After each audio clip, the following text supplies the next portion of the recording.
A paz do Senhor, irmãos. Sejam bem-vindos ao canal Com a Palavra. Meu nome é Larissa. É um prazer estar com vocês de novo. Já peço, curte, compartilha, inscreva-se no canal.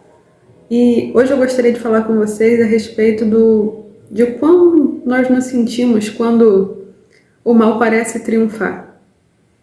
Isso é, na verdade, uma experiência que eu vivi com o Senhor. Foi uma experiência muito boa, óbvio, mas foi um processo dificultoso. Eu contei para vocês no devocional de domingo que eu havia falado com o Senhor e o Senhor havia me dito que haveriam dias difíceis, né? Seriam dias trabalhosos, seriam dias cansativos, tempestades viriam e que eu devia estar alicerçada no Senhor para me manter firme e não me deixar abalar. Essa foi a palavra do Senhor para mim no domingo passado. E como Ele falou, assim aconteceu. E por isso é bom termos intimidade com o Pai, porque Ele sempre nos avisa para que tenhamos tempo de nos preparar para as coisas que virão, porque Ele é aquele que fala o que vai ser antes que seja. Ele sabe o futuro, Ele sabe o presente, Ele sabe de todas as coisas. E é maravilhoso termos um Pai assim como Ele. Então, nesse dia, eu gostaria de ler com vocês Abacuque, que foi a base da segunda-feira, que segunda-feira foi de fato um dia muito pesado, foi um dia muito cansativo no trabalho, uma série de coisas aconteceram, conversas que nós não gostaríamos de ter, conversas que infelizmente não traziam boas notícias. Foi um dia cansativo, foi um dia trabalhoso. No final, voltando para casa, o ônibus quebrou. Então, assim, muitas coisas aconteceram. E se o Senhor não tivesse me avisado com antecedência que coisas difíceis viriam, eu possivelmente não estaria preparada para aquilo. Mas como o Senhor falou, eu já sabia. E isso trouxe paz no meu coração, porque eu sei que Deus está cuidando de tudo, ainda que eu pareça que as situações ou que as circunstâncias estão fora do nosso controle, não estão fora do controle de Deus. E essa é a melhor parte. No livro de Abacuque, quando nós vemos, Abacuque está no mesmo sentido, está no mesmo sentimento. Logo em Abacuque 1, ele diz: o peso de Abacuque o profeta viu. Ó Senhor, até quando clamarei e tu não me escutarás? Ainda que grite violência, tu não salvarás? Por que me mostras a iniquidade e me fazes ver a injustiça? Pois a destruição e a violência estão diante de mim, e há quem suscite a contenda e o litígio, por isso a lei é frouxa, e o julgamento nunca se manifesta, pois perversos se aproximam do justo, e assim o julgamento prossegue errado. Na segunda-feira, quando eu recebi essa palavra, gente, Abacuque estava sentindo a mesma coisa que eu estou sentindo. Senhor, eu não entendo. Como é que o mal triunfa? Como é que as coisas ruins acontecem? E tudo parece dar tão certo para aquelas pessoas que estão fora dos caminhos. E o Senhor me respondeu com Abacuque. Foi um dia que, no momento de dedicação, eu fui orar para o Senhor, eu fui ler para o Senhor e eu pedi ajuda. Senhor, está difícil? Está difícil. Eu sei que o Senhor me usou, mas está difícil. E o Senhor me respondeu: Abacuque. E eu, bom, vamos ler Abacuque. Abacuque é um livro curto, tem 3 capítulos, é um livro rápido de ler. E aqui Abacuque fala para o Senhor tudo aquilo que em algum momento das nossas vidas nós também perguntamos a Deus: Senhor, por que o mal prospera? Por que o Senhor permite? Porque muitas vezes o Senhor usa homens maus para trazer justiça, Senhor. Eu não entendo por que as pessoas que não andam conforme a Tua vontade prosperam. E muitas vezes nós que andamos conforme a vontade de Deus passamos por tantas coisas. Esse era o questionamento de Abacuque nesse momento. Perguntou a Deus. Depois o Senhor responde para ele que faria o que faria. Pois o Senhor é Deus e tem poder e domina todas as coisas. Então Abacuque mais uma vez faz uma queixa ao Senhor e fala: Senhor, como é possível? O Senhor, que é o Deus de toda a eternidade, que é o Deus de toda a bondade, de toda a santidade, não consegue ver o mal? Até que o Senhor responde para ele, em Abacuque 2. Versículo 2. Então o Senhor me respondeu e disse: escreve a visão e faça bem legível sobre as tábuas, para que possa ler quem passar correndo, pois a visão é ainda para o tempo determinado, mas no final ela falará e não mentirá. Se tardar, espera, porque certamente virá. Não tardará. Eis que a alma dele é orgulhosa, não é reta nele, mas o justo viverá pela fé. E o Senhor aqui já dá um caminho. Ele fala: ainda que tudo isso aconteça, escreve em letras bem grandes. O futuro deles vai chegar, o pagamento vai chegar, mas o justo deve viver pela fé, independente do que vem, independente do que acontece. O justo vive pela fé, pelo temor, pela confiança no Senhor, pela certeza dentro de nós de que o Senhor está cuidando de todas as coisas. Então o Senhor começa a falar, e isso traz alento para o coração de Abacuque, que ele fala: ai dos perversos, ai dos que aumentam o que é seu, ai daqueles que cobiçam avarentemente a casa dos outros, ai daqueles que edificam uma cidade com sangue. E ele diz, no versículo 14 do capítulo 2, pois a terra se encherá do conhecimento da glória do Senhor como as águas cobrem o mar. E isso foi a promessa inicial dele. Escreve bem grande para que os que passam possam ler. Isso vai se cumprir. A terra vai se encher do conhecimento da graça do Senhor, como as águas cobrem o mar. Então, ainda que tudo isso aconteça, ainda que as coisas pareçam estar fora do padrão, ainda que nós não compreendamos com facilidade as permissões que Deus dá, ele fala: o pagamento vai chegar no tempo determinado e o conhecimento da minha palavra vai encher toda a terra, assim como as águas cobrem o mar. E no capítulo 3, Abacuque faz uma canção de louvor ao Senhor, uma oração de agradecimento para Deus, em que ele diz, a oração de Abacuque: o Senhor, ó Senhor, ouvi o teu discurso e temi. Ó Senhor, aviva a tua obra no meio dos anos, faze-a conhecida. Na ira, lembra-te da tua misericórdia. Agora, no versículo 3, no capítulo 3, versículo 17, mesmo que a figueira não floresça, nem haja fruto na videira, ainda que o trabalho da oliveira falhe e os campos não produzam alimento, ainda que o rebanho seja cortado do seu aprisco e não haja gado nos estábulos, ainda assim me regozijarei no Senhor, exultarei no Deus da minha salvação. O Senhor Deus é a minha força, e Ele fará os meus pés como das corças, e me fará andar sobre os seus lugares altos. No final, Abacuque compreendeu o que Deus falou. Devemos parar de olhar para o lado, parar de olhar para os outros, parar de olhar para o mal. Devemos orar a Deus em todo o tempo e o Senhor nos esclarecerá. Assim como esclareceu Abacuque, no tempo certo Ele vai agir. Em paralelo com Abacuque, eu gostaria de trazer o livro de Jó, que é um livro tão conhecido, porque logo no começo, no primeiro capítulo, nós já vemos o Senhor exaltando a Jó. Jó capítulo 1, o Senhor diz: houve um homem na terra de Uz, cujo nome era Jó, e aquele homem era perfeito e íntegro, e alguém que temia Deus e afastava-se do mal.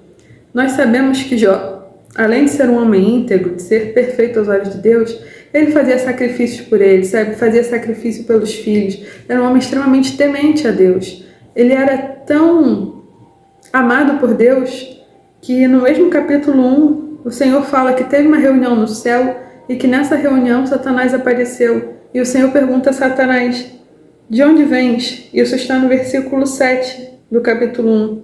E o Senhor disse a Satanás: de onde tu vens? Então Satanás respondeu ao Senhor: de ir e de vir sobre a terra, e de nela andar para cima e para baixo. E o Senhor disse a Satanás: tu consideraste o meu servo Jó, que não há ninguém na terra como ele, homem perfeito, íntegro, que serve a Deus e que se afasta do mal? Então Satanás respondeu ao Senhor e disse: acaso Jó teme a Deus por nada? Tu não fizeste uma cerca sobre ele e sobre a sua casa e sobre tudo que tem por ele todos os lados? Tu abençoaste o trabalho das suas mãos, as suas posses, aumentou suas terras. Mas estende a tua mão agora e toca tudo que ele tem, e ele te amaldiçoará diante da tua face. E o Senhor disse a Satanás: eis que tudo que ele tem está em teu poder, somente sobre ele não estenda a tua mão. Então Satanás se foi da presença do Senhor. O Senhor conhecia tanto o coração de Jó e sabia que Jó não estava oferecendo a ele aquilo, os sacrifícios, a adoração, as honras que o Senhor merece só por aquilo que ele recebe, porque Jó era um homem muito próspero. Jó tinha muitos filhos, muitas terras, muitos animais, muitos bens. Mas o Senhor conhecia o verdadeiro coração de Jó. Por isso o Senhor deu permissão a Satanás que o tocasse.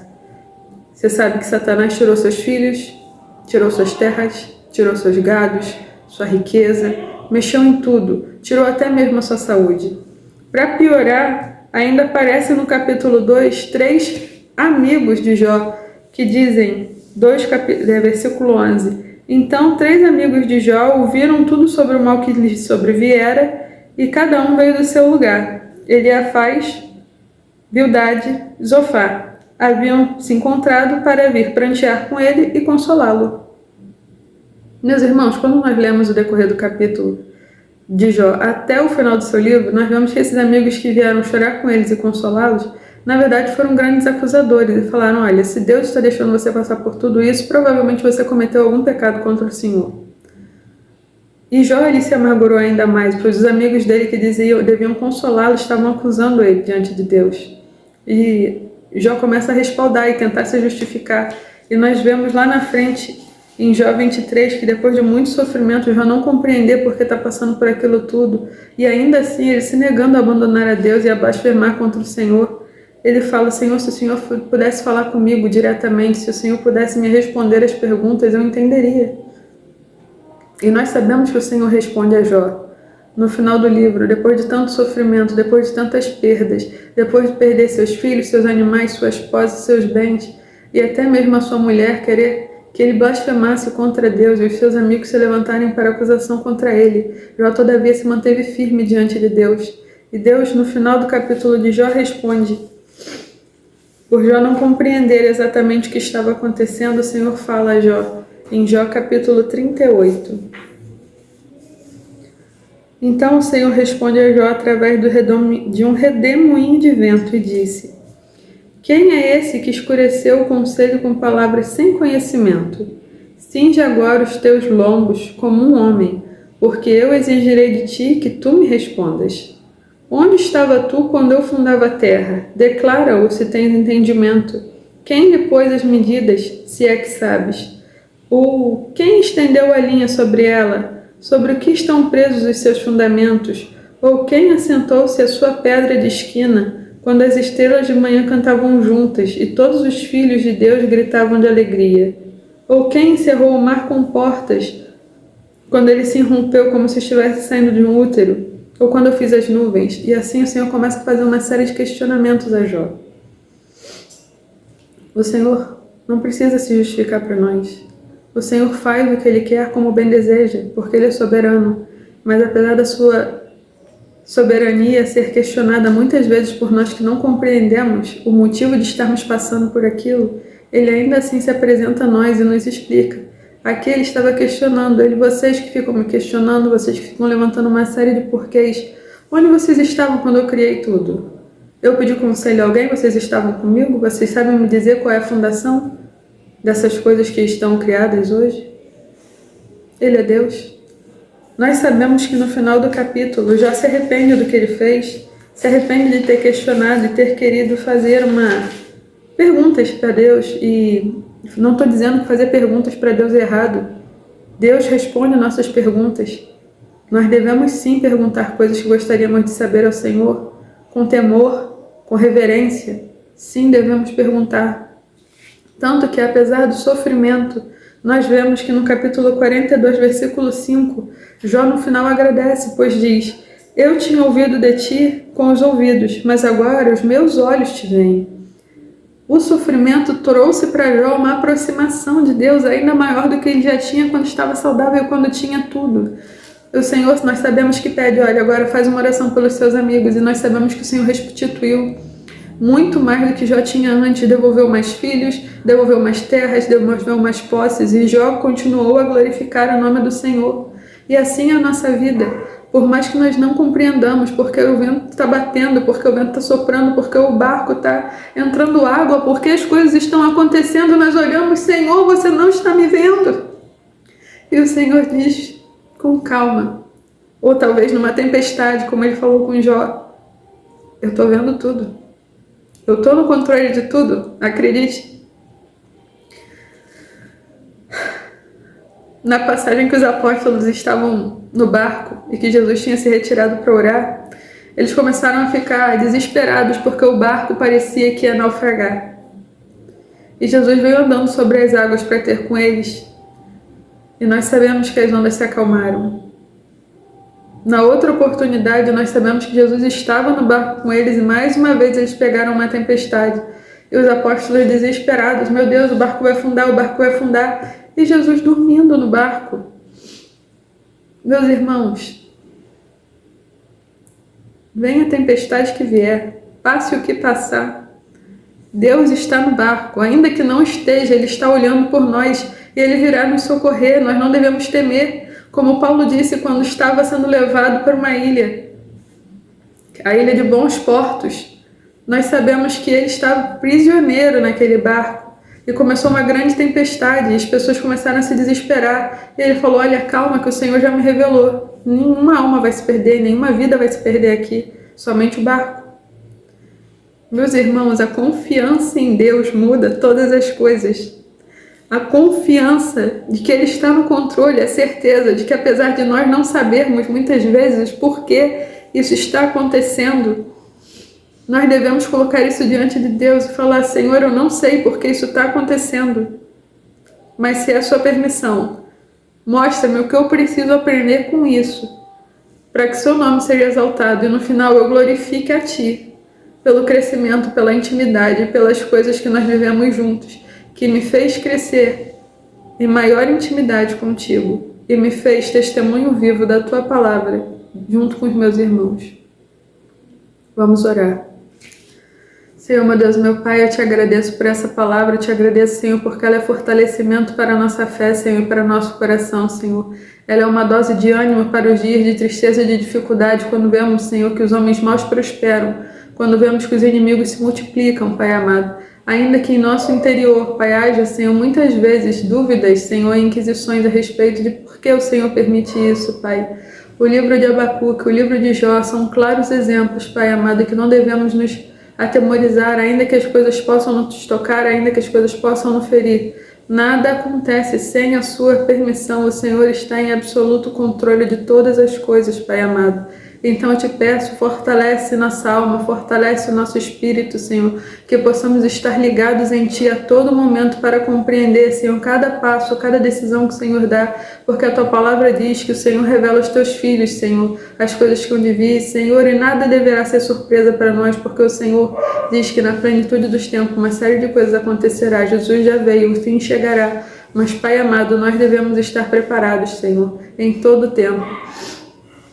Quer as tempestades venham, quer as coisas tentem nos abalar, quer o inimigo se levante, Pai amado, ainda que não compreendamos, Senhor, nós possamos pedir: Senhor, me ensina o que eu preciso aprender. Pai, o que o Senhor quer corrigir, o que o Senhor quer me falar. Pai, abre os meus ouvidos espirituais, tira os tampões, tira, Senhor, as coisas que estão tapando minha visão e não permitindo que eu veja. Senhor, abre o meu entendimento espiritual e prepara, Senhor, o meu coração para compreender as coisas que Tu está falando, Senhor, para que eu não seja, Senhor, como um tolo insensato, mas verdadeiramente, Senhor, seja um filho ensinado, Senhor, obediente, que eu possa crescer em intimidade contigo, parar de tomar leite, que é alimento de criança, papinha, que é coisa de neném, mas possa me tornar, Senhor, um filho que cresce a cada dia mais na Tua presença e que pode a cada dia mais e mais comer alimento sólido, Senhor, para ser fortalecido pela Tua palavra.